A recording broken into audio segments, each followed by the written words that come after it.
ఢిల్లీ సరిహద్దుల్లో రైతులు కదం తొక్కారు. కన్నౌరి సరిహద్దు రైతులతో నిండిపోయింది. కిలోమీటర్ల మేర నిల్చుండిపోయారు. పంటలకు మద్దతు ధర కోరుతూ 40 రోజులుగా రైతులు నిరాహార దీక్ష చేస్తున్నారు.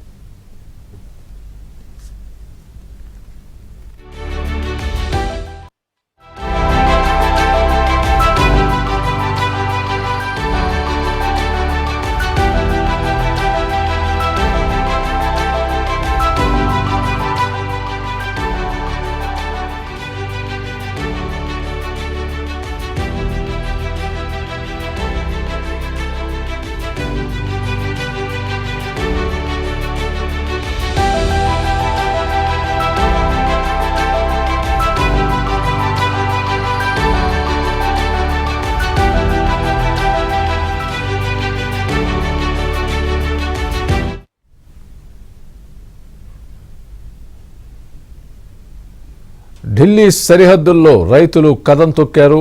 కనౌరి సరిహద్దు రైతులతో నిండిపోయింది.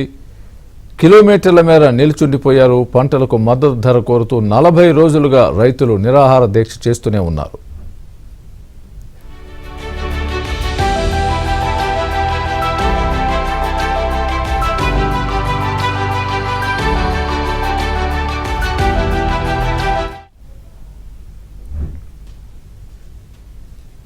ఇదే అంశానికి సంబంధించి పూర్తి అప్డేట్ మా ఢిల్లీ ప్రతినిధి సతీష్ పూర్తి అప్డేట్ చెప్తారు. సతీష్, చెప్పండి, ఏంటి కనౌరి సరిహద్దుల్లో అలా రైతులు నిల్చుండిపోయారు? దీనికి సంబంధించి ప్రభుత్వం ఎంతవరకు స్పందించిందా లేదా? 40 రోజులుగా నిరాహార దీక్ష చేస్తున్నారు రైతులు మద్దతు ధర కోసం. దీనికి సంబంధించి ఎలాంటి రియాక్షన్స్ వస్తున్నాయి, రాబోతున్నాయి? దీనికి సంబంధించి ఎవరైనా ఎంతవరకు స్పందించారా?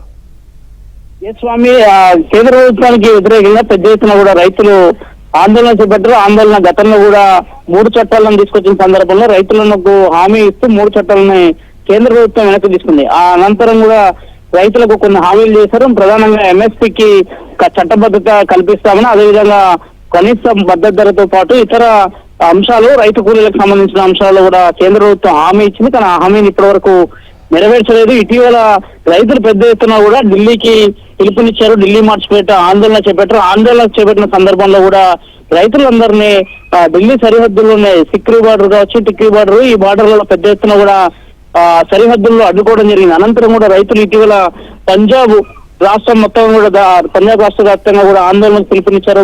మొత్తం రాష్ట్ర బంధుకు పిలుపునిచ్చిన నేపథ్యంలో పెద్ద ఎత్తున రైతు సంఘాలు కూడా రాష్ట్ర ప్రభుత్వంతో పాటు రైతు సంఘాలు అనేక మంది స్వచ్ఛందంగా కూడా రైతులకు మద్దతు ఇచ్చిన నేపథ్యం నాటి నుంచి కూడా ఇప్పటి వరకు కూడా ఆందోళన కొనసాగుతుందంటే ప్రధానంగా ఈ రోజు కూడా తాజాగా మరోసారి రైతులంతా కూడా బార్డర్లకు వచ్చారు. ఢిల్లీ వైపు వచ్చేందుకు అడుగులు వేస్తున్నారు. పార్లమెంట్ సమావేశాల సందర్భంగా కూడా రైతులంతా కూడా ఇప్పటికే కేంద్ర ప్రభుత్వం హెచ్చరించినప్పుడు కూడా కేంద్ర ప్రభుత్వం తరఫున ఇప్పటి వరకు కూడా ఎవరు కూడా ప్రతినిధి, కేంద్ర వ్యవసాయ శాఖ మంత్రి కావచ్చు, కేంద్ర ప్రభుత్వానికి సంబంధించిన ప్రతినిధులు కావచ్చు, గతంలో రైతులతో మాట్లాడిన వారు ఎవరు కూడా ఈసారి రైతులతో చర్చకు వెళ్ళలేదు. కిసాన్ సంయుక్త మోర్చా ఆధ్వర్యంలో పెద్ద ఎత్తున రైతులు ఆందోళన చేస్తారు. ఇటీవల రైతులు సింగు బార్డర్ లో ఆందోళన చేసిన సందర్భంలో దాదాపు 6 రైతులకు గాయాలయ్యాయి. అందరిపైన కూడా పెద్ద ఎత్తున లాఠీచార్జ్ చేసి బాష్పవాయు గోళాలను సైతం కూడా ప్రయోగించిన సందర్భం ఉంది. కానీ అప్పటి నుంచి నేటి వరకు కూడా ఆందోళన అయితే కంటిన్యూ కొనసాగుతుంది. కేంద్రం తరఫున మాత్రం ఇప్పటి వరకు ఎలాంటి స్పష్టమైన హామీ అయితే ఇవ్వలేదు. Swami, right Satish, thanks for the update.